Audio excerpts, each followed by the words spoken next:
ravi de vous retrouver pour cette nouvelle saison dans Stummelink sur BX1. Comme à notre habitude, je vous propose chaque semaine de partir à la rencontre d'un ou d'une artiste de la Fédération Wallonie-Bruxelles.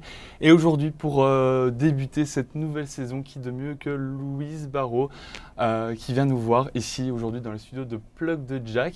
Mais avant ça, je vous propose de regarder une petite session live qui a été tournée il y a quelques instants de son morceau La chasse aux garçons. Je vous propose d'en regarder un extrait.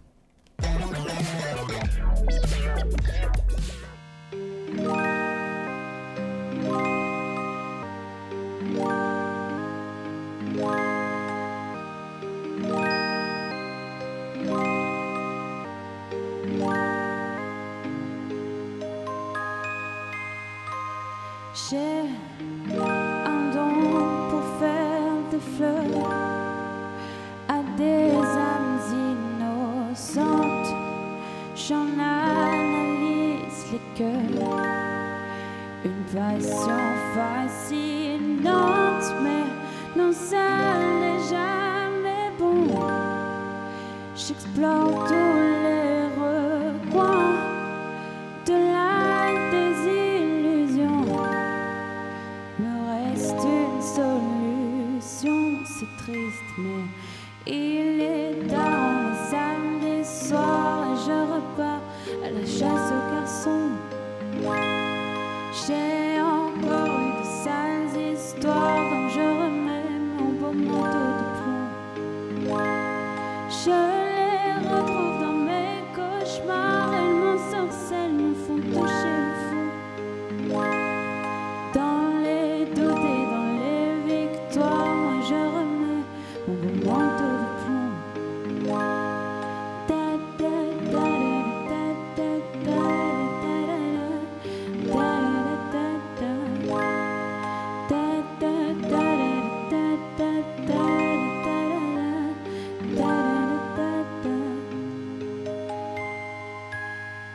J'ai saigné toutes les couleurs, j'ai brûlé toutes mes robes, et même si je n'ai plus peur, je n'aime pas les microbes, moi, qu'importe les saisons, j'établirai mon camp dans cette combinaison. Ayez peur de l'affront, c'est maintenant. Oh, oh,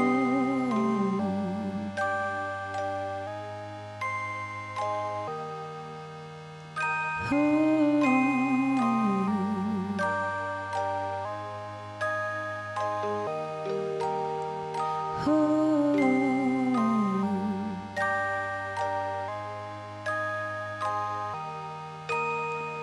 oh.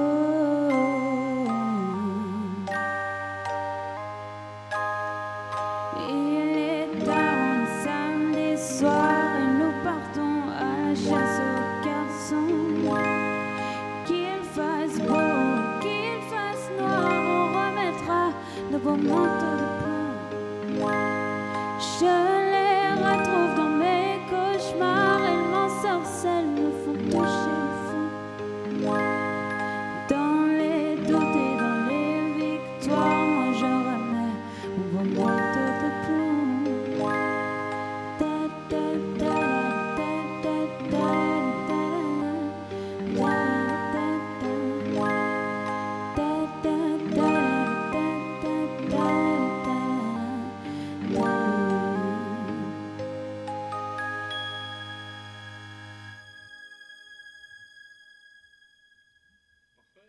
Salut Louise, Salut. sois la bienvenue dans Stummelink sur BX1 en télé, en radio et sur le web. Je suis très heureux de te recevoir aujourd'hui à l'occasion de la sortie de ton nouvel EP, ton premier EP en soi, Apocalypse, un nom assez fort qui en fait ne reflète pas, ou pas trop en fait, l'EP, on aura l'occasion d'en reparler. Un EP qui est sorti le 5 juin dernier. Comment tu te sens après cette sortie d'EP et aussi cette release qui avait lieu en juin? Je me sens super bien. Ça fait longtemps que je travaille sur des chansons et j'ai toujours un peu sorti des petits singles plic-ploc. Et le fait de pouvoir sortir vraiment un projet complet, Ça fait du bien, c'est comme un accouchement, quoi. Vraiment, ça fait longtemps, une gestation très longue. En moins Et- douloureux peut-être. Moins douloureux, je pense. Quoique, sous d'autres aspects. Mais non, je suis hyper contente, vraiment. C'est génial de sortir comme ça le projet tout entier. Ouais, parce qu'on passe par plein d'émotions, j'imagine, Ouais. pendant tout le processus de création aussi. Oui, et le processus est super long, quoi. Je veux dire, sur l'EP, il y a des chansons que j'ai écrites il y a 4-5 ans, il y a des chansons que j'ai écrites en cours de route, des chansons qui devaient normalement pas du tout être sur l'EP, puis au final, je les ai écrites pendant les sessions studio et on a décidé de les rajouter. Donc, c'est très intense, mais je trouve que ouais, c'est génial de pouvoir prendre le temps aussi de faire les choses bien et de sortir quelque chose dont on est vraiment 100% fier. Et ouais, c'est cool. Et on aura l'occasion d'en reparler dans quelques instants. Mais avant ça, je te propose de faire connaissance, d'en apprendre un peu plus sur toi.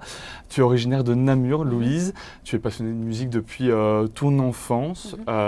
Et c'est même quelques années plus tard, du coup, que justement, cette passion s'est transformée en métier, en vie d'artiste. Comment s'est passée ton enfance musicale chez la petite Louise Barrault? Ouais. Bah, en fait, j'ai eu beaucoup de chance, c'est que je viens d'une famille du côté de ma maman où c'est pas forcément une famille de musiciens. Enfin, j'ai de la famille qui fait un peu de musique, etc. Mais je viens d'une famille où on chantait beaucoup les choses qui passaient à la radio. Ok. Et donc, on a toujours chanté avec mes oncles, les tantes, etc. Vraiment, c'était d'un point de vue vraiment plus populaire, c'était hyper cool. Et mes parents ont toujours... moi, je suis enfant unique, et donc mes parents ont toujours fait en sorte que je m'ennuie pas trop. Et donc, j'ai essayé plein de trucs, d'activités, de l'équitation, de la gymnastique, etc. Et est venu le moment j'essaye la chorale, l'initiation musicale. J'avais genre 6 ans, je pense, à Namur. Et en fait, j'ai tout de suite accroché. Là-dessus, j'ai commencé à faire du piano, de la guitare, d'abord dans une formation classique. Il y a un instrument avec lequel tu as plus cliqué? Le piano. La guitare, j'ai arrêté à partir d'un moment, j'arrivais pas à faire les barrés. Un donc peu ça me ta faisait- bête noire, hein, la guitare. Oui, vraiment. J'ai réessayé de réapprendre par la suite, mais ça fonctionne pas trop. Non, le piano, j'ai tout de suite accroché. Et en fait, au fur et à mesure, quand j'ai eu 11 ans, 11-12 ans, je sais plus, j'ai arrêté le classique et je suis allée à la Rock School de Namur, Ok. qui est une école en fait alternative d'apprentissage de la musique, où en fait l'idée c'est qu'on débute du morceau, donc de la technique découle la théorie. Je trouve que c'est une approche hyper cool. C'est un peu une approche qu'on pourrait qualifier d'enseignement actif, quoi. Ouais. Où l'idée c'est d'abord de s'amuser et puis après on voit ce qui se passe. Et donc, Tu dirais que c'est plus accessible? c'est beaucoup plus accessible parce que c'est une école dans laquelle tu n'as pas besoin de solfège pour pratiquer un instrument. Donc il y a des profs qui mettent ça dans leur cursus, qui intègrent justement la lecture de la musique, etc. Mais il n'y a pas ce côté on travaille que sur partition. Et voilà. Et donc en fait l'idée c'est vraiment d'après aller jouer en live sur scène, la scène du Delta à Namur. On se retrouve dans des groupes où en fait, je sais pas moi, la chanteuse peut avoir 45 ans, le batteur 12. Et donc c'était hyper riche comme... C'est une belle communion en soi. Oui, et en fait on apprend vraiment à jouer ensemble. Et pour moi c'est ça aussi l'essence de la musique, c'est que c'est vraiment un truc qu'on partage et il se passe des choses magiques presque. Et à quel moment, est-ce que tu te souviens du moment où justement tu as eu ce déclic qui t'a poussé à concevoir ton propre projet musical? Je pense que ça a toujours fait partie de moi. Quand j'étais enfant, je voulais être chanteuse, danseuse, coiffeuse, les trois en même temps. Ce qui est compliqué. Ce qui est compliqué, Dans mais une pas... oui, voilà, pas impossible. Je pense que c'est quelque chose qu'on peut développer. Non, et donc en fait, ça a toujours fait partie de moi. J'ai toujours chanté énormément, mais presque dans un élan un peu vital. Je sais pas, il y avait quelque chose vraiment de hyper important pour moi dans le fait de chanter. Et en fait, à partir d'un moment, j'ai fait beaucoup de groupes. Quand j'étais ado, j'avais un groupe qui s'appelait Swimming Pool. On allait vraiment jouer dans les bars. On faisait beaucoup de reprises, de covers. Et en fait, à partir d'un moment, je me suis dit, moi, j'ai aussi envie d'écrire mes propres chansons, d'avoir mon projet toute seule. Et voilà, et en fait, j'ai commencé. C'est comme ça que ton projet Louise Barrault est né aussi avec un style qui est bien à toi. Tu évolues dans une musicalité indie pop aux accents électroniques, le tout formant un univers presque cinématographique. Il y a qu'à voir aussi de par tes clips qui sont, on dirait un film en fait, très clairement. Qu'est-ce qui t'attire dans le mélange entre les sonorités indie et électro? Mais je trouve que c'est toujours hyper difficile de qualifier son propre style aussi. Je pense que... On prend une direction. Oui, c'est ça. On prend une direction. À la fois, c'est hyper important parce que c'est une manière aussi de se faire connaître, reconnaître dans une branche qu'on affectionne particulièrement. Mais c'est marrant parce que Dans les trucs un peu indie électro, j'écoutais l'autre fois la chanson Murder by Giorgio de Daft Punk. Sur, Et en fait, j'adore la phrase de ce monsieur qui dit qu'en fait, lui, quand il a vraiment fait toutes ses recherches de synthé, etc., en fait, il voulait créer les chansons du futur. Et il disait, mais qu'est-ce qui peut vraiment représenter le futur? C'est quoi le son du futur? Et qu'est-ce qui sera toujours le son du futur? Et c'est les synthés. Et en fait, je trouve ça hyper intéressant parce que c'était une interview qui date il y a quelques années quand même, je sais pas, il y a 2 ans, quoi. Ouais. Et en fait, je trouve ça hyper vrai parce que c'est... Encore aujourd'hui, les sons de synthé de Moroder, pour moi, sonnent comme le futur. Donc, je sais pas, dans l'électro, j'ai l'impression qu'il y a une espèce d'espace-temps infini qui, en fait, nous met un peu dans une genre de faille où on pourrait être en 2072 comme en 1994. C'est ça. Et je trouve ça hyper intéressant. Et l'indie, pour moi, c'est aussi garder ce côté hyper organique que j'aime beaucoup, dans le fait d'avoir des gens qui jouent vraiment. Sur l'EP, par exemple, on a invité plein de potes pour venir faire les lignes de guitare, les lignes de basse. Ouais, tu t'es bien entouré aussi pour l'EP. À fond.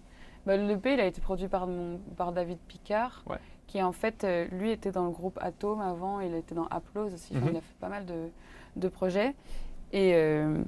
Et c'est chouette, c'est qu'en fait, on n'a pas du tout le même âge avec David, et donc c'est marrant parce qu'on a des influences qui sont différentes. Ouais. À la fois, du coup, on a vraiment un partage de rêves quand on fait de la création ensemble, parce qu'on crée vraiment tout le projet à 2 maintenant. C'est important pour toi le partage dans le milieu de la musique? Ouais.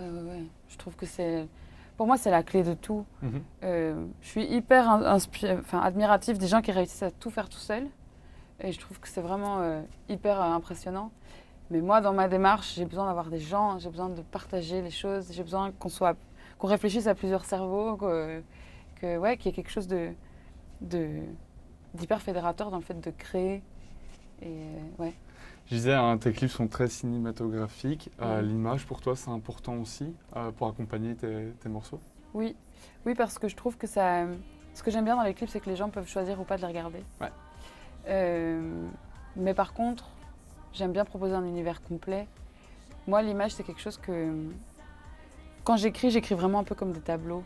J'ai l'impression qu'il y a des trucs où c'est des images qui arrivent comme ça. Mais paradoxalement, je suis très nulle en images. Ok, en création visuelle. Création visuelle. Ouais. Enfin, je suis très nulle, ça va. J'ai beaucoup d'idées, mais le fait de le mettre... dans la technique, je me débrouille vraiment pas de ouf. Et ce qui est chouette, c'est que je bosse avec des gens... Enfin, j'adore créer un truc où en fait on discute, j'ai des idées très précises par rapport à des références, mais techniquement je ne sais pas les mettre en place. Et encore une fois, le fait de voir que certaines personnes réussissent à matérialiser presque des choses parfois dont je rêve. J'envoie parfois des messages, des vocaux au réel avec qui je travaille, genre « Cette nuit j'ai fait un rêve, j'ai rêvé de tel truc, etc. Il faut absolument qu'on en discute parce que j'ai vu ça dans mon rêve et j'aimerais bien qu'on le travaille. » D'une idée, pas vraiment sur la création du Exactement. Il faut combien de temps, plus ou moins, pour concevoir entièrement un clip? Par exemple, je prends La chasse aux garçons. Ouais. Ça prend combien de temps? La chasse aux garçons, c'est très drôle parce que le clip, c'est vraiment un visualizer qu'on a fait pendant un shooting. C'est mon directeur artistique chez Vichy Nage qui, en fait, a fait toutes les photos pour l'EP. Ouais. Avec qui on a vraiment construit cette identité un peu vieille VHS, un petit peu granuleuse. Et en fait, pour La chasse aux garçons, lui voulait absolument qu'on joue sur « j'ai une robe à fleurs, mais un taille A », pas une tronçonneuse. Ouais. Très important. Oui, très important, parce que c'est pas du tout la même chose. Et en fait, de base, toutes les images qui sont dans le clip de La chasse aux garçons, elles étaient destinées à être capturées, à en faire des captures d'écran. Puis au final, on s'est dit, mais en fait, elles sont énormes, toutes ces vidéos où je suis juste là pendant le shooting avec la tronçonneuse, donc on en a fait un visualizer. Ouais. Donc pour le coup, ça a vraiment pas pris énormément de temps. Par contre, des clips comme Chambre Noire, là c'est une journée complète de tournage, puis il y a beaucoup de post-prod, il y a beaucoup de discussions en amont aussi sur la manière dont on va faire, donc je pense que... Quelques mois, quelques semaines? Ou quelques semaines, quand on est dans le rush, mais si on pouvait prendre quelques mois, on prendrait quelques mois. On le ferait. Ouais. Puis ton projet artistique s'est révélé en 2023 avec un premier single Vendeur de rêves, un titre qui met en valeur la sororité, presque comme un mouvement fédérateur. Comment est née cette envie de parler de cette thématique aussi importante à l'heure actuelle? Ce qui est rigolo, c'est que Vendeur de rêves, c'est vraiment la première chanson que j'ai écrite. Ouais. Et donc la première que j'ai sortie. Et en fait, elle est née d'un chagrin d'amour, etc. Mais aussi, surtout dans l'idée où je me suis vraiment fait ghoster par quelqu'un. Et la personne après a pensé que j'étais complètement folle et que, en fait, il y a eu toute une histoire où j'ai été complètement mise dans une histoire qui ne m'appartenait pas du tout. Et bref, c'était hyper particulier parce que je n'avais pas du tout décidé de ça et je trouvais ça hyper injuste. Et par la suite, vu que cette chanson-là parlait quand même vraiment de à quel point c'était dur de vivre ça, j'avais envie de rajouter une dimension supplémentaire via le clip de sororité, effectivement, comme tu dis. Ce truc où en fait, c'est quelque chose qui arrive énormément et je pense encore plus aux femmes parce que c'est un truc où on est quand même vite objectivé aussi dans certaines relations. Et pour moi, c'est hyper important d'avoir ce truc d'hymne fédérateur pour transformer des sentiments hyper et des situations hyper compliquées en quelque chose où en fait on se donne de la force, vas-y, on a toutes vécu ça, on va le chanter ensemble. Peut-être après même on va en rigoler, tu vois. Et... Tu dis chanter ensemble parce que même dans le clip on voit que tout le monde chante en chœur, c'est vraiment un hymne. Hein. Ça c'était incroyable ce moment-là. Ouais. Au moment du tournage, le moment était dingue parce qu'on était donc toutes vraiment couchées les unes sur les autres. Et elles avaient eu la consigne avant le clip, en fait il faut que vous connaissiez les paroles parce qu'elles allaient devoir chanter. Ok, ce qui est très compliqué. Ce qui est très compliqué. Et en fait, on se retrouve là et la première prise, le réel, donc Hugo Lariche, nous dit voilà maintenant vous allez chanter. Et au début tout le monde chante tout bas parce que personne osait vraiment, parce que les gens qui ne sont pas forcément chanteurs, chanteuses, c'est sûr que c'est hyper intimidant de chanter, c'est pas non hyper plus. Intime quoi. Puis le fait de, oui voilà, ils se connaissaient pas, personne ne se connaissait. Et on a fait une prise, deux prises. À la troisième prise, moi dans ma vie j'ai aussi été prof de chant. J'étais là, en fait, une foule ne chante jamais faux. Donc venez, on chante juste hyper fort. De toute façon, personne ne va entendre qui chante quoi, etc. Donnons-nous juste de la force. Et donc tout le monde a chanté très fort. Et ce qui était incroyable, c'est que donc on a toutes aligné nos respirations. Et donc si on regarde bien dans le clip, on voit vraiment qu'il y a un mouvement comme ça qui s'est fait de manière hyper naturelle, où on a toutes respiré en même temps pendant genre tout un refrain, donc c'est quand même long. Ouais. C'était hyper fort en termes d'émotion parce qu'on était vraiment, on se connaissait pas. Et le fait d'aligner les relations, les respirations ensemble, c'était incroyable. Et on aura l'occasion de le découvrir dans quelques instants avec un petit extrait. Mais justement, je voulais te poser quand même la question, quels ont été les retours de ce premier single, de tes premières personnes, de ton premier public en soi? Bah, c'était chouette parce que j'ai eu pas mal de petites couvertures en vrai pour un premier single. Je pense que c'est une chanson qui a bien parlé aussi et qui était... Moi, je me suis vraiment beaucoup amusée à la faire. Donc en vrai, quand je l'ai sortie, je me disais vraiment, juste de la soirée, on verra bien. Peut-être que ça va pas du tout prendre ou quoi. Mais elle m'a permis de faire pas mal de choses, genre déjà des premières parties, de jouer dans des petits festivals. On m'appelait un peu en dernière minute quand il y avait un artiste qui se désistait pour venir remplacer vite fait. Donc c'est chouette, je pense qu'elle m'a vraiment ancrée dans un style en particulier. Puis elle a aussi... Moi, je voulais aussi une première chanson qui montre que je suis quand même engagée au niveau du féminisme, etc. Et oui, après, il y a des gens qui m'ont dit qu'elle était trop longue, évidemment. Il y aura toujours des haters. Qui m'ont dit que le bridge n'arrivait pas au bon moment. Mais ça, je trouve que c'est rigolo. Et du moment que ça plaît justement à une grande partie de ta communauté, c'est le principal. Exact. Et je te propose, Louise, justement de mettre ce premier single Vendeur de rêves en musique avec un petit extrait. Est-ce que ça te dit? Bien sûr. Allez, c'est parti, regarde. Il n'y a que sur ton visage qu'il ne pleut pas, mais c'est toujours la même chose. Le mien est humide et froid, et je te déteste, même si je te connais pas.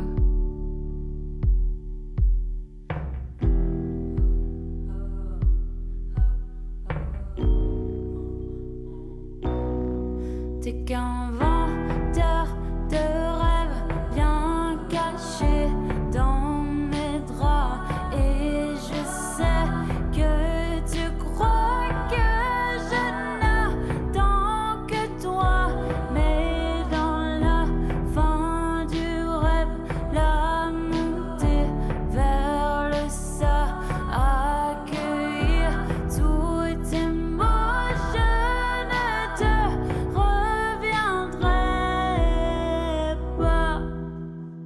Louise, ton tout premier single Vendeur de rêves, et puis plus récemment, en juin, tu as sorti ton premier EP baptisé Apocalypse, un projet composé de 6 morceaux où tu décris cette apocalypse non pas comme une catastrophe, mais plus comme une traversée pour voir même un meilleur futur en soi. Comment t'es venue l'idée de composer, d'écrire cet EP? En fait, j'avais quelques chansons dans les tiroirs, dont Chambre Noire, etc. Et quand j'ai rencontré David, donc mon producteur, on s'est dit, vas-y, on va faire un projet ensemble, quoi. Ok. De base, il voulait... Moi, j'avais un projet d'EP. Lui m'a dit au départ, en fait, je veux bien mettre des synthés sur ton EP. Mhm. Puis, en fait, je veux bien t'aider à faire ton EP. Puis, en fait, je veux bien produire ton EP. Et donc, maintenant, on fait vraiment tout en binôme avec David. Et ce qui est trop chouette, c'est que j'avais quelques chansons dans les tiroirs. Je savais pas trop quoi en faire. Je les ai envoyées. Et on a essayé de les tirer un peu dans des directions hyper intenses et hyper particulières. Tu dirais que Chambre Noire a été le point de départ justement pour la construction de l'EP? Non, je pense pas que c'est la... En vrai, je pense que La Chasse aux garçons, Une maison était un peu plus les points de départ. La Chambre Noire, elle existait depuis plus longtemps. Et c'est vraiment à la toute fin où David... De base, Chambre Noire, c'est vraiment une balade au piano, hyper drama et tout. Et David, il était là, mais en fait, c'est un peu trop cheesy. Et donc, il a essayé de la tirer vraiment de l'autre côté en mode gros synthé, etc. Et moi, j'ai adoré. Et donc, on a décidé de l'intégrer aussi dans l'EP. Et c'est comme ça que le projet est né. Ouais. Pourquoi avoir choisi le mot apocalypse pour nommer ce projet? Parce que c'est un mot qui est assez fort et plus négatif de base, tandis qu'ici ton EP tend plus vers la positivité, les good vibes. Donc pourquoi ce nom? En fait, de base, l'EP ne devait pas du tout s'appeler Apocalypse, il devait s'appeler Maison. Okay. Je voulais parce que c'est une des chansons qui est le plus importante pour moi. Et en fait, un jour, j'écris Apocalypse parce que je trouve que, donc la chanson, je trouve que Apocalypse, c'est un mot qui est magnifique à l'écrit, à l'oral. Et je trouvais ça rigolo de se dire, en fait, ça, dans l'imaginaire, même dans les références bibliques et tout, c'est genre le cataclysme, le chaos. Et en fait, quand j'ai été checker la définition, j'ai vu que c'était donc forcément la fin de quelque chose. Alors ça peut être cataclysmique, mais pas forcément. Et pour le début d'une nouvelle ère en soi. Pour le début de quelque chose de nouveau qui naît du chaos. Et donc moi, personnellement, je me retrouve assez dans ce genre de choses. En fait, que ce soit dans ma manière d'écrire, ou dans ma manière de voir aussi, d'envisager genre la vie, etc. Je trouve qu'il y a vraiment... on traverse des périodes qui sont hyper compliquées, que ce soit de manière personnelle ou quoi. Ouais. Et c'est souvent de ces petites choses-là que naissent des choses qu'on n'a pas forcément attendues, qui nous font du bien. Moi, je sais que mon écriture, elle démarre souvent dans des moments où c'est un peu le chaos et l'apocalypse, en vrai. Maintenant, un peu moins, mais au départ, c'était vraiment, pour moi, un truc hyper salvateur de me dire, je vais écrire quelque chose. C'est un EP du vécu, on va dire. Ouais, c'est ça. Ouais. Et à la fois, en fait, toutes mes chansons peuvent avoir vraiment des sens très différents. Il y a des grilles de lecture qui sont différentes. Je trouve ça hyper intéressant. Mais elles sont toutes quand même nées. Enfin, je veux dire, il y en a qui parlent de rupture amicale, de rupture amoureuse, du fait que j'en ai marre de la misogynie. Enfin, je veux dire, donc, c'est quand même toujours des chansons qui sont nées en fait de moments très compliqués, mais qui ont été transformées en chouette chose. On va parler un peu de la pochette de cette EP. Elle apparaît justement en ce moment à l'écran. Sur la cover d'Apocalypse, tu apparais en gros plan, ton visage, le regard tourné vers l'objectif dans une lumière douce au teint naturel qui contraste aussi avec le titre de l'EP et évoque davantage une renaissance plutôt que la fin du monde. Si on se mettait à ta place dans l'axe regard, qu'est-ce qu'on pourrait voir de l'autre côté justement à travers tes yeux? Je pense que... C'est marrant parce que c'est du coup une conversation qu'on a eue avec Chevy Chenage, qui a fait cette photo. Et en fait, sur cette photo, ce que je trouvais hyper intéressant, c'est que c'est comme si l'axe regardait vers le passé, mais a priori, je suis déjà avancée. Okay. Et donc, j'ai l'impression que c'est une manière de voir aussi, d'être consciente de ce qui se passe autour de moi. Pour mieux apprécier le moment. Pour mieux apprécier et pour mieux envisager la suite aussi. Très beau, très poétique. Est-ce que cette cover, elle symbolise aussi... une nouvelle version de toi, un véritable renouveau aussi dans ta vie artistique, personnelle? Franchement, je pense que oui, parce que en fait, j'aime bien l'idée. De base, on s'était dit, est-ce qu'on fait un truc hyper mis en scène, etc. On avait réfléchi à plein de choses, et puis sur ce shooting, de base, ce shooting n'était pas censé... on n'était pas censé shooter la cover, elle viendrait plus tard. Puis quand on a vu cette photo, moi, je la trouvais hyper émouvante aussi, parce que j'ai un peu les cheveux dans tous les sens, je suis juste là, en fait... Et c'est toutes des choses aussi que... Je trouvais ça mignon parce que, par exemple, le fait d'avoir les cheveux bouclés, etc., quand j'étais petite, je me faisais un peu emmerder avec ça. L'idée c'est une forme de lâcher prise aussi sur l'image et la manière dont on se présente. Et je pense que ce truc d'avoir juste mon visage en gros plan avec les petites boucles d'oreilles de ma maman et les cheveux tout ébouriffés. Un peu plus assumer qui on est en soi. Oui, c'est ça, et faire un peu moins de chichi. Je pense que c'était aussi, moi, une manière de me dire... je lâche prise par rapport à ça et c'est cool. Sur le plan de la musicalité, ton EP explore une pop sinueuse avec des touches électroniques qui s'inscrivent pleinement dans le sens aussi porté par tes textes. Comment est-ce que tu as construit l'identité sonore autour de cet EP? Je pense que ça a mis du temps, Ouais. mais qu'au final, c'est les moments où je me suis un peu le plus sortie de toutes les futilités, les choses que je voulais faire parce qu'il faut faire comme ça. Une fois que j'ai réussi à un peu mettre ça de côté, après je ne suis pas complètement, hein, mais quand je suis consciente de ce genre de choses et que j'ai réussi à me dire en fait je me reconcentre sur les choses qui moi me font vibrer, c'est-à-dire des trucs qui font un peu peur mais qui font pas non plus super peur. Ouais. Moi j'aime bien le vintage, les choses un peu rétro, j'aime bien l'univers de l'enfance, les anciens, enfin genre Bonne Nuit les Petits et toutes des rêves de quand j'étais enfant, mais à la fois j'aime bien aussi la grandeur, les choses, le kitsch, etc. Et donc je pense que tout ça mis ensemble, ça crée un peu qui je suis. Et aussi vraiment avec une forme de mélancolie très extrême, mais j'aime beaucoup. Il y a un morceau dont la musicalité est venue aussi rapidement que le texte. Une maison. Une maison. Une maison, je l'ai écrite en 2 heures, je pense. Et on a retravaillé les accords après avec David, mais en fait ça a été hyper vite pour décider de la manière dont on allait l'habiller, la mettre en place. Un titre plein de sens. Oui, tout à fait. Un EP aussi qui se partage, puisqu'on peut aussi te voir aux côtés de Joshua, qui était venu nous voir la saison dernière. Un titre justement très romantique, À demain, qui raconte le souvenir d'un été passé en Italie, un été en couple, rythmé par les instants simples, les paysages et les mots d'amour. Comment est née l'envie de collaborer avec Joshua sur ce titre? Je pense qu'on a toujours eu envie de faire de la musique ensemble et que vu qu'on avait chacun nos projets respectifs, ça faisait sens aussi de s'intégrer l'un l'autre sur les projets. Et en fait, c'est une balade qu'on avait écrite effectivement pendant les vacances. Et de base, c'était vraiment un truc... pas du tout, on l'a pas écrite en se disant on va faire une chanson ensemble. Et je sais pas, lui faisait un peu de guitare. Vraiment, même l'histoire est hyper cliché, quoi. Lui faisait un peu de guitare à bord de la piscine. Et puis il a commencé à fredonner ce refrain à demain matin, j'espère que tu dormiras bien. Ouais. J'ai enregistré et je lui disais, mais en fait, moi je trouve qu'elle est magnifique cette chanson et j'aime beaucoup l'air de ce C'est ce qui rend refrain. aussi authentique ce morceau, les petits moments du quotidien, les moments passés ensemble. Cette authenticité, c'est ce qui vous plaît aussi dans ce morceau? Oui, c'est ça. Et c'est vraiment, pour moi, c'est une éloge à l'oisiveté, cette chanson, parce que c'est hyper contemplatif. Et je trouve qu'elle traduit vraiment bien le moment qu'on vivait à ce moment-là, c'est-à-dire, on faisait rien. Et en fait, c'était juste chouette. On était juste là en train de voir ce qui se passait, de se rendre compte des choses hyper simples, hyper faciles, mais qui nous font vraiment du bien. Je pense que c'est aussi une manière de juste ralentir un peu et se recentrer sur... de choses toutes tranquilles.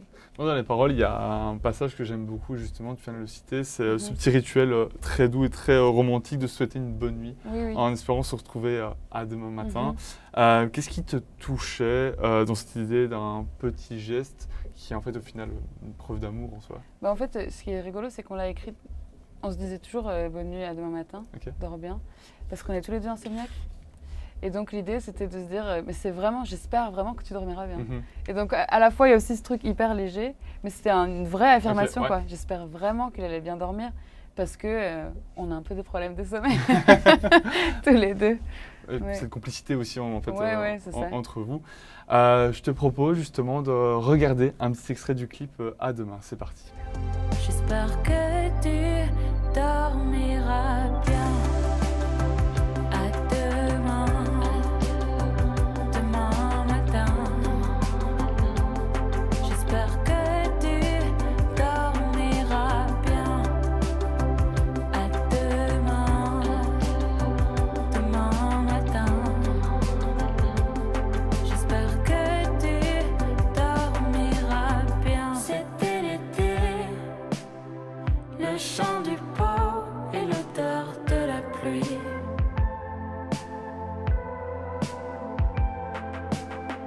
Les mots fléchés, tu ne t'arrêtes pas de toute l'après-midi.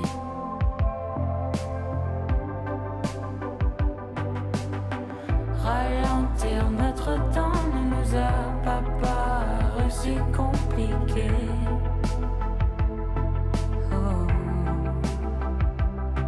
À demain en featuring avec Joshua. Et puis dans quelques temps, dans quelques jours, tu vas dévoiler un nouveau single que certains et certaines auront pu déjà entendre. C'est Instant Crush. Un titre et une mélodie qui n'est pas inconnu. On va pas se le cacher, hein, puisqu'il s'agit du morceau de Daft Punk entièrement réécrit en français. Ouais. Qu'est-ce qui t'a attiré dans ce morceau au point de vouloir lui donner une seconde vie? En fait, ça faisait partie des grandes références pour l'EP. Enfin, je veux dire, on voulait faire un peu une chanson qui soit inspirée de Instant Crush là, de Daft Punk avec Julien Casablanca. Et puis avec David, on s'est dit, quitte à faire une reprise, autant faire une réinterprétation, c'est plus rigolo, pour avoir un vrai travail. Okay. Et en fait, je me suis mise à réécrire la chanson, que j'adore. Et au début, je comprenais rien. Parce que les paroles sont hyper what the fuck. Et c'est ça que je trouve hyper touchant en fait dans cette chanson, c'est qu'on retrouve encore un côté hyper simple aussi, enfin, en tout cas c'est mon interprétation, hyper enfantin de quelqu'un qui en fait est hyper amoureux de quelqu'un d'autre mais ne comprend rien en fait à ce qui lui arrive dans le corps, dans le cœur, etc. Et donc j'ai fait tout un travail de réécriture, on a fait un travail de réarrangement et on va même l'appeler Coup de foudre. Coup de foudre. Ouais. Ah, pour avoir un truc, oui c'est ça, pour justement se dire vraiment jusqu'à la fin on fait un travail de réécriture, que ce soit dans le titre aussi. Est-ce que le fait d'adapter ou de traduire un morceau comme celui-là, c'est hyper challengeant en tant qu'artiste? C'est hyper challengeant. En plus, on parle de Daft Punk, quoi. Donc, c'est quand même un peu des morceaux auxquels on ne s'attaque pas trop normalement. Mais moi, je pars du principe que c'est un peu nul cette règle de dire les grands classiques, on ne peut pas y toucher parce que du coup, à un moment, elles vont mourir, quoi. C'est ça. Elles vont mourir et tout le monde les aura un peu oubliées alors que c'est des châteaux, ces trucs-là. C'est ça. Et donc, nous, on prétend évidemment pas faire mieux. L'idée, c'est qu'on propose notre interprétation.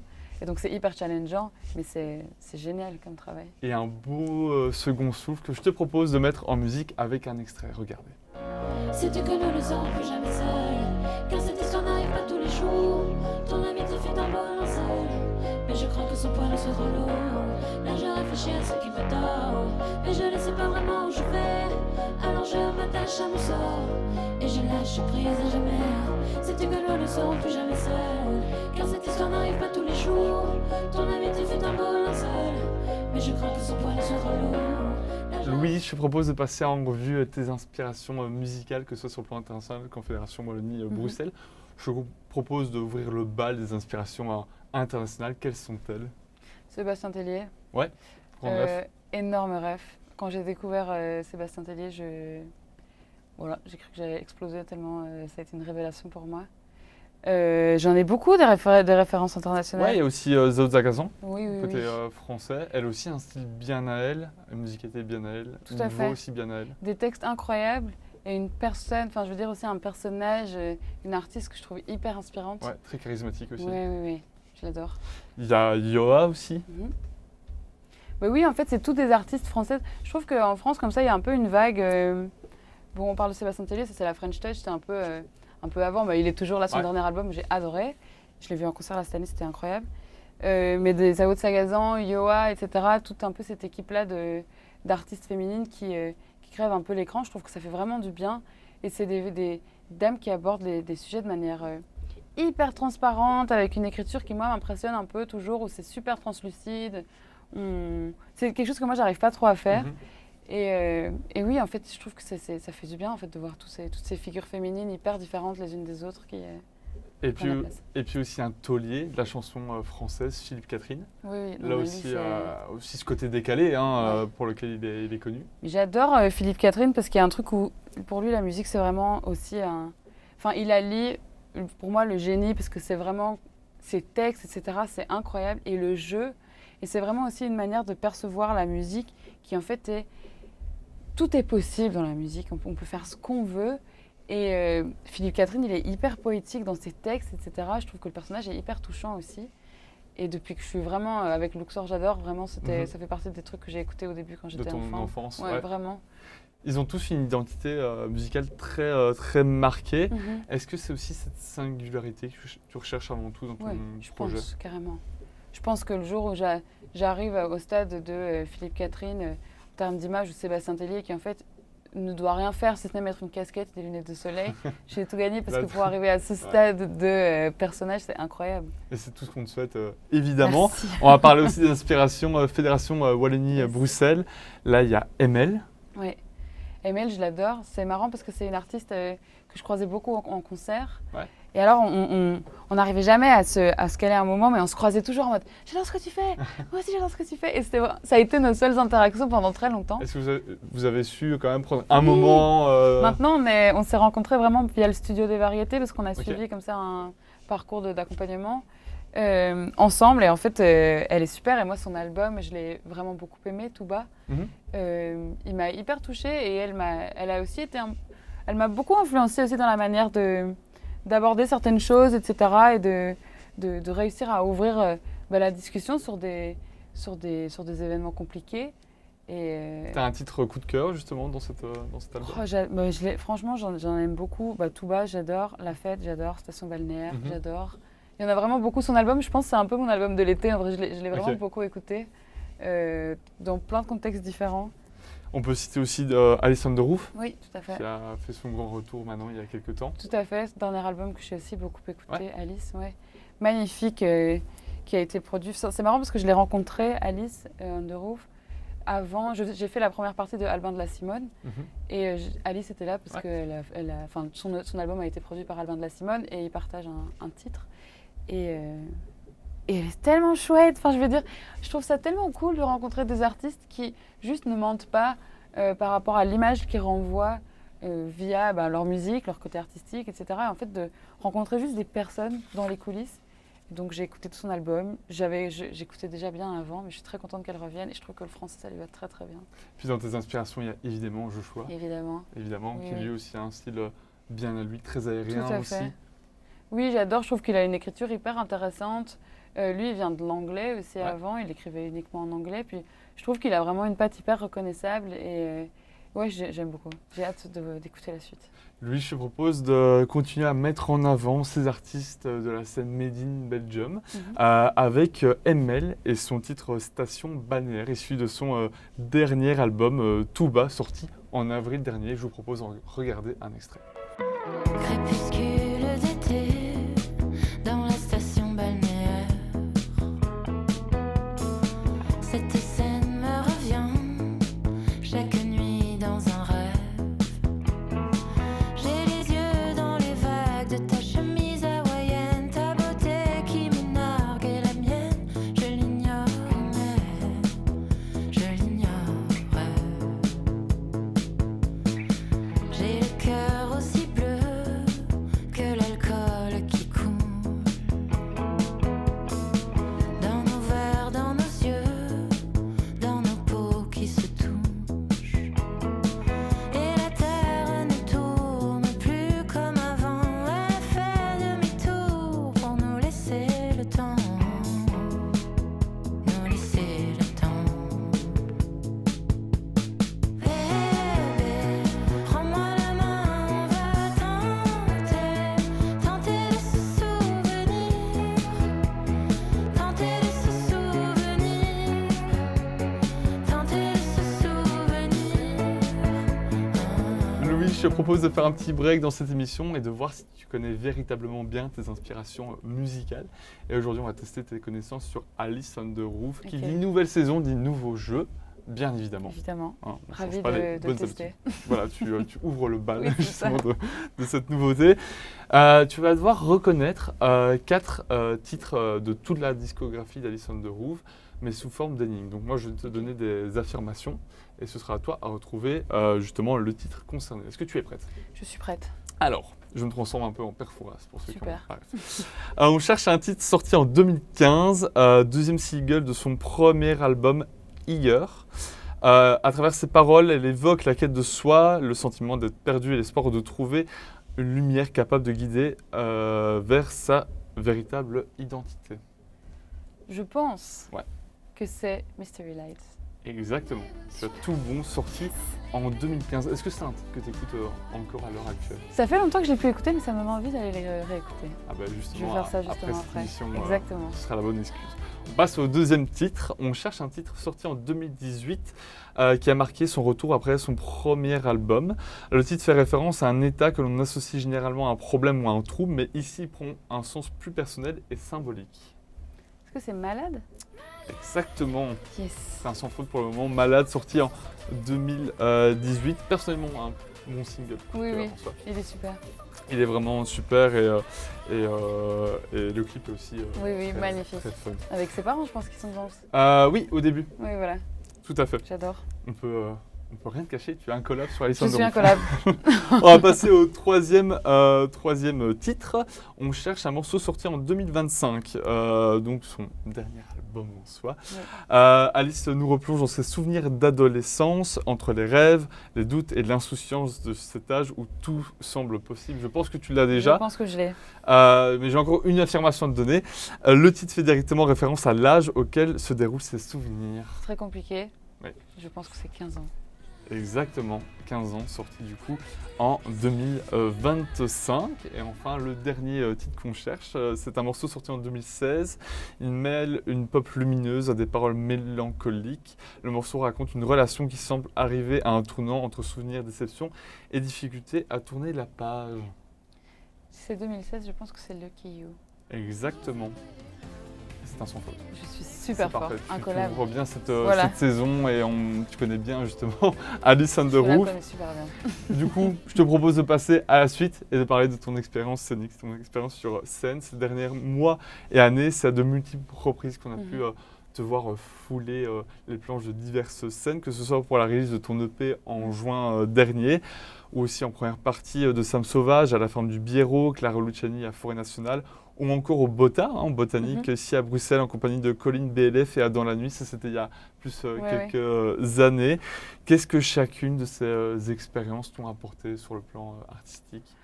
C'était incroyable. Je pense que la première partie, vraiment, la première fois que j'ai joué au Botanique, c'était donc avant Adam la Nuit. Ouais. C'était incroyable parce que c'était les premières fois où je jouais même avec David sur scène, où j'avais l'impression de sortir un peu d'un truc. En fait, avoir accès à des scènes qui sont quand même mythiques. On parle du Bota, la forme du Biérot, Forêt Nationale. Et en fait, moi, ce que j'adore dans les premières parties, c'est que parfois les gens trouvent que c'est ingrat. Les premières parties, j'entends souvent ça en me disant oh, c'est quand même ingrat. Moi, je trouve ça génial. Parce qu'en fait, il y a un truc où en fait, on nous attend pas. Au mieux, on va chercher des gens. Au pire, c'est pas grave, ils s'en souviendront pas. Ouais. Et je trouve qu'il y a un truc vraiment hyper challengeant d'aller chercher les gens d'un public qui n'est pas le tien. De proposer, de voir un petit peu, de se dire ok, alors ça fonctionne, ça fonctionnait pas très bien. Là, je pense qu'au niveau même de ma gestu, je peux faire ce genre de choses. Quoi. Et surtout, ça, pour moi, ça désacralise aussi un petit peu. Typiquement, Forêt Nationale, c'était magnifique, c'était génial, mais ça m'a aussi fait du bien de me dire en fait, je suis juste sur une scène. Comme d'hab, bon, juste il y a beaucoup plus de gens devant moi, mais c'est magnifique comme expérience. Et je pense que le plus important à garder, c'est l'émerveillement pour moi. Pas s'habituer trop vite à ce genre de choses. Ouais, et profiter justement de ce moment. Parce que c'est toujours gigantesque et il y a toujours des personnes qui ne connaissent pas le projet qui vont se retrouver dans la salle. Et je trouve ça hyper important de partager avec le public un truc qui est tellement intense et intime. Et puis un public aussi bienveillant, quand on voit les artistes, Sam Sauvage, Clara Luciani, c'est vraiment des publics qui sont très ouverts aussi, très attentifs. C'est aussi important, j'imagine. Oui, à fond. Après, je pense que ça arrive parfois que ce ne soit pas du tout le cas. Mais moi, jusqu'à présent, j'ai toujours eu de super bonnes expériences. Et le public de Clara Luciani, particulièrement, il est vraiment hyper... En fait, c'était dingue parce que je sentais vraiment les gens avec moi alors qu'on parle presque de 8000 personnes. Et j'étais pas perdue, quoi. J'avais pas l'impression de juste être là, tétanisée. J'ai vécu le moment de manière hyper complète. Ouais. Et non, c'était super, vraiment, c'était génial. Puis on va revenir un peu sur le Botanique. Il me semble qu'avec le Bota, tu as une histoire un peu particulière. On voit justement une photo qui s'affiche en ce moment à l'écran. Elle vient d'où, cette photo? Cette photo, c'était rigolo parce que c'était donc avant de monter sur scène, avant la première partie de Adam la Nuit, du coup. Pour moi, elle symbolise énormément de choses parce que c'est la première date où, en fait, j'ai joué au Botanique. Ouais. C'est la première date où j'ai joué avec une équipe. C'est la première date que j'ai faite avec David Picard qui, en fait, après cette date-là, m'a dit « Vas-y, je veux bien mettre des synthés sur ton EP ». Et puis, en fait, elle a été vraiment hyper déterminante. C'est le premier shooting que j'ai fait avec chez Véchénage, qui est maintenant mon directeur artistique. Ouais. Et ce qui est hyper cool aussi, c'est que c'était une photo qui a été prise durant le festival francophone, qui pour moi a été un tremplin, mais incroyable. Ça a été hyper déterminant dans ma carrière musicale, en tout cas jusqu'à aujourd'hui. le fait de passer à francophone, c'était incroyable. J'ai rencontré des personnes. En fait, c'était un peu ma porte d'entrée vers la scène musicale bruxelloise. Parce que On moi, crée du réseau aussi avec Oui. les autres artistes. Ouais, et en fait, de se dire que ça va, c'est Mhm. chouette, c'est qu'on peut aussi juste passer des moments. Forcément, c'est pas facile, mais le fait de rencontrer des gens, se retrouver à faire des premières parties d'amis, genre comme Mhm. à Dans la nuit, où on est quand même sur deux styles musicaux qui sont assez différents. Ouais. Lui m'avait invité à faire sa première partie. Et c'est un peu le moment où je me suis dit, ok, en fait, moi aussi j'ai ma place, je peux faire quelque chose. Et les gens répondent présents. Aujourd'hui, quand tu fermes les yeux et que tu repenses justement à cette première scène, Mhm. quelle est la première image qui te vient en tête? Je pense que c'est le moment où j'étais sur Morticia. J'avais demandé aux Angélites si on pouvait mettre la boule disco. Mhm. Et je m'étais dit, je descends dans le public et je danse avec les gens. Morticia, c'est un slow. Et donc, je me revois comme ça dans un truc où en fait, je me sentais tellement en gros câlin avec tout le public. C'était la première fois que je jouais au Inir aussi. J'avais menti en disant que je jouais toujours au Inir. J'ai jamais joué au Inir. Mauvaise idée. Oui, de c'est mentir. ça. Mais au final, ça s'est très bien passé. Mais oui, en fait, c'était un gros câlin, cette date-là. Et ça m'a vraiment fait beaucoup de bien dans ma carrière musicale. Et puis cette année, tu étais de retour au mythique Festival des Francopholies de Spa. Ouais. Là, on avait pu te découvrir il y a quelques temps, il y a un an en fait, Mhm. aux côtés de Saul. Avant de se regarder justement un extrait de ce passage avec Saul, quels souvenirs gardes-tu de cette expérience musicale à ses côtés? C'était incroyable. C'est un pionnier aussi de la C'est un pionnier de la musique belge. Il est ultra sympa. Son équipe est ultra sympa. En fait, je suis arrivée. On m'a appelé en mode Saul veut t'inviter pour chanter avec lui, Petite Gueule. On s'était jamais rencontrés. Ouais. J'ai été faire la résidence avec lui. Quand je suis arrivée, j'ai eu l'impression d'être qu'avec mes tontons. Ok. C'était trop bien. On a fait une résidence, on a fait un concert de sortie de résidence. 3 jours après, j'étais au Franco de Spa avec lui. Ça met aussi à l'aise. Ça met hyper à l'aise Mhm. et en fait, c'est aussi quelqu'un qui a encore vraiment ce truc de la musique, ça se partage et on rencontre. En fait, on doit s'amuser. Il y a plein d'impro aussi dans ces lives. Et alors, je me souviens du moment où je suis derrière l'énorme pendrillon de la scène Mhm. Pierre Rapsa au Franco de Ouais. Spa. Une des plus grandes scènes. Hein. Ah oui, non, mais C'est pas la plus gigantesque. grande. Je pense que c'est la plus Plus grande, grande, c'est 6000 personnes. Mhm. Et il m'avait dit, tu passes après Dusty Man. Ah oui, ok. Je me suis dit, vraiment, genre, mais comment je vais Ah bah repartir c'est le meilleur moment en soi. Oui, oui, bien sûr. Et ouais, et c'est rigolo parce que du coup, une semaine après, je pense que j'avais fait un autre festival avec lui. Je sais plus exactement où. Et Charlie Winston était là. Mhm. Et donc j'ai vraiment eu ce truc de... Je suis vraiment passée après Charlie Winston et Saul qui sont deux bêtes de scène, genre c'est incroyable. J'ai ce moment en fait où Charlie Winston et moi on se connaît pas. Lui sort de scène, moi je devais rentrer sur scène et il me parle en mode « Ah mais c'est toi, Louise, j'étais là, oui !» Sauf que je devais rentrer avec mon micro, bref c'était un bordel, mais c'était génial et que des bons souvenirs avec Saul. Et il était Ouais. comment ce public liégeois aussi? Parce que bon, le public liégeois, bon après tu vas me dire, les Oui, oui. Francopholies de Spa, il y a aussi des gens de Charleroi, de Mons, de vraiment Mhm. toute la Belgique qui y viennent. Il y a quand même majoritairement des liégeois. Il Ouais. est comment? Il est vraiment chaud ce public? Bah, je pense, en tout cas, ils étaient hyper réactifs par rapport au fait que même je me pointe sur scène. Enfin, je veux dire, personne ne me connaissait. Mhm. J'ai eu un super bon accueil. Et donc, moi, je l'ai vraiment senti hyper soutenant et très réactif. Donc, c'était très cool. Très, très cool. Et je te propose, Louise, de replonger un peu dans ses souvenirs d'il y a Génial. un an avec un extrait de ce passage sur Petite Gueule avec Saul. On en regarde un extrait. Regarde-toi, petite gueule, t'as vu comment tu t'énerves? Le sauvegarde les poissons, et là je crois devant toi. Méfie-toi, petite gueule, de ces langues qui ensorcellent, car toi tu n'es pas fait comme, mais comment? J'essaie de vivre au large entre les vents et marées. Avant je buvais la tête et maintenant ça me fait marrer. J'avance droit, plus mal de fond, petite gueule, plus de tourbillon.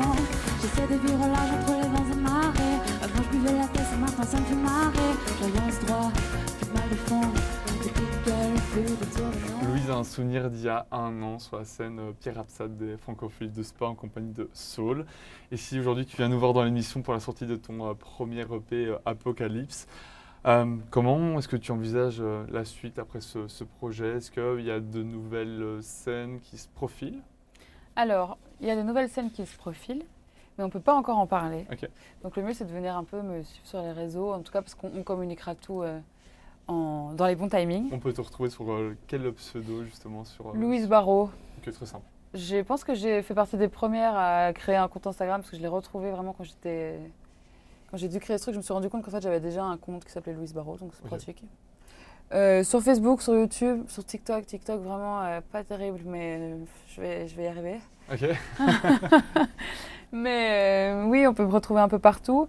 Et par contre, j'ai du coup la chanson Coup de foudre là, qui va sortir prochainement. Donc on reste attentif justement, Exactement. y compris sur toutes les plateformes Ouais, tout de à streaming. fait. Là aussi, hein, c'est important de s'abonner à ton Tout à profil, fait. etc. Donc, Ça aide vraiment les artistes de s'abonner, de suivre sur les plateformes d'écoute. et ça donne de la motivation. Merci Exactement. beaucoup, Louise Merci. Barraud, d'avoir été de passage ce soir dans Stumlink sur BX1. L'émission n'est pas totalement terminée puisque tu nous as réservé une petite surprise, un second live, mais cette fois-ci de ton titre Une maison, présent également sur l'EP. Tu es accompagné comme dans la première session live d'un instrument un peu particulier. Est-ce que tu peux nous en dire un peu plus? C'est un omnichord. Ok. C'est un peu L'omnichord, atypique. c'est hyper atypique, mais j'adore. En fait, je l'ai découvert dans le studio dans lequel on a enregistré l'EP à Gand. Ok. Parce que chez Peter Ian Coppens au Robot Studio. Et en fait, pendant les moments où je savais pas trop quoi faire, j'avais ce petit instrument qui ressemble un peu à un jouet. Un jouet très cher, mais un jouet, Un jeu quand même. un jouet giga Un cher. jeu Mais... pour adultes. Voilà, exactement.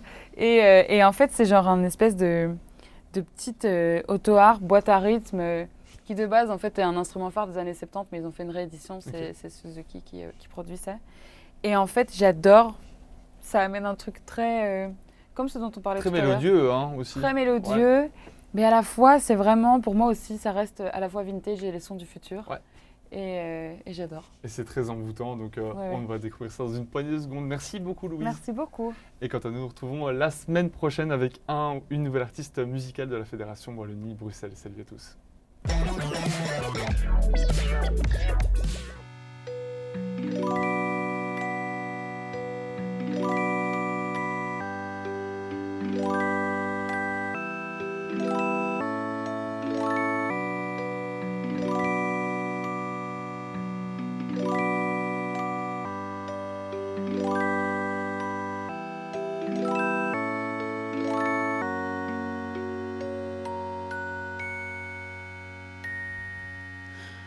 Durant bien des années, j'ai construit une maison. J'aimais la décorer d'une unique façon.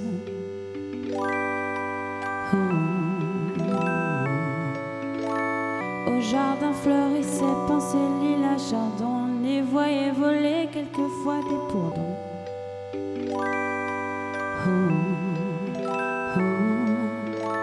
Et quand venait la pluie, tous les oiseaux chantaient. Fantastique harmonie, magnifique ballet. C'est vrai.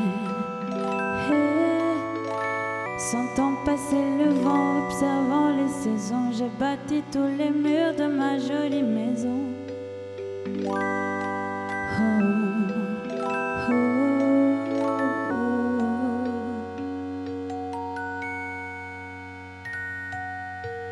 De tonnerre en tempête et d'orage en moisson, je rebouchais les trous, renforçais les cloisons.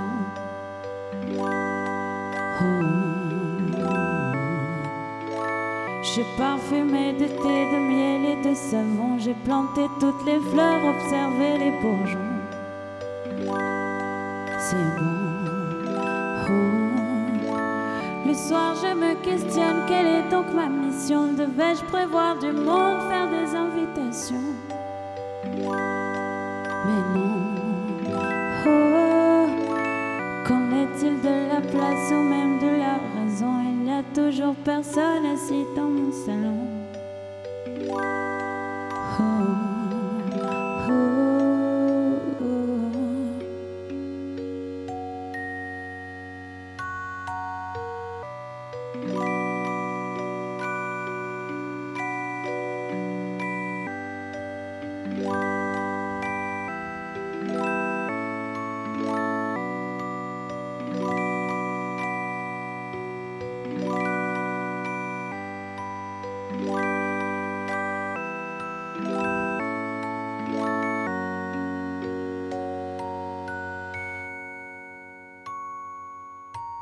Puis un matin d'été, une odeur de typhon. Y a comme un bruit bizarre, un souffle, une explosion.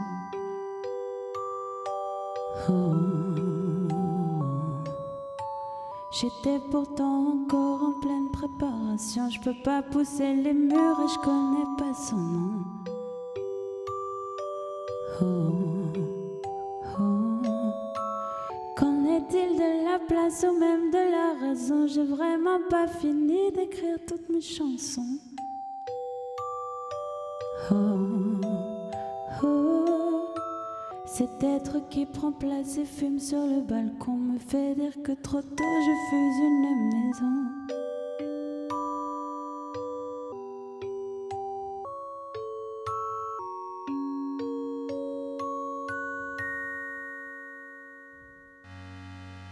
Aventure sans nouvelle tragique création, je regardais les fleurs, regrettais les bourgeons.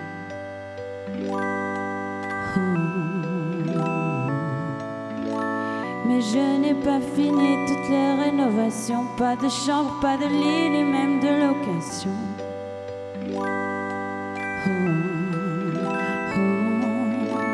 Et je sais qu'aujourd'hui n'est que consolation. Vous recevrez plus tard une belle invitation. C'est bon, oh, car même à la volée, très gentil garçon, la pièce restera vide mais porte votre nom. Pardon, pardon, je fus une maison.